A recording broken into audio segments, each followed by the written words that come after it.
Morning good morning morning good morning sir अबे टिकी टकी यो तेरो चर्तिकाला बारे गरेर देखा अनलाइन क्लासमा हैन सरी सर मर्निङ त वाह दाजुभाइ सँगै आइदिएको तल के भन्नुभएको तुनेन क्यामेरा माथि गार ए आज तिमीहरूलाई केमा सामान्य ज्ञान सोध्छु सगरमाथा पछिको ठुलो चुचुरो कुन हो सर रेखा म्यामको। ओइ त बढी जान्ने भएको हो त्यही त सर यसलाई त के पनि थाहा छैन भने। ठिक भनिस् कहाँ रेखा म्यामको हो त? बिया म्यामको पो हो त। तिमीहरू दुईजना धेरै जान्ने हुँदैछ ओइ बङ्की बङ हान्नु पर्ला नि एम्बु सर तपाईँ पनि बङ्क हान्नुहुन्छ? त्यही त भने हामी त लिचीको बोतलले काम चलाइदिन्थ्यौँ। तेरो जिब्रो धेरै चल्छ है सर त्यसैले त रिमाले मन पराएको त्यसलाई।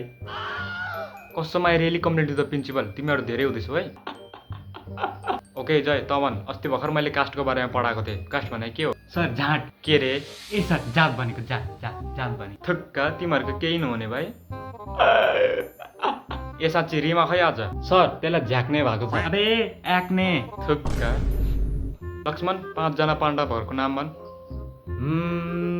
चुलबुल पाण्डे, अनन्या पाण्डे, ऋषभ पाण्डे। ए साला पाण्डे होइन पाण्डव तिमीहरूको दिन म सर सर जाने हो कहाँ हात्तीको चाकमा। थुक्का पैसाने 5 वटा कन्ट्रासेप्टिभ डिभाइसहरूको नाम भन् सर कन्डम। अरू 4 वटा अरू त थाहा छैन। अनि बाबु त चितालाई कसरी थाहा भयो त्यो हिजो भर्खर युज गरेको। अनि राजा साहेब तिम्रो त गर्लफ्रेन्ड पनि छैन कहाँ युज गरिस् ए बुढा हाम्रो बाख्रालाई के भएको हिँड्नै सकिरहेको छैन।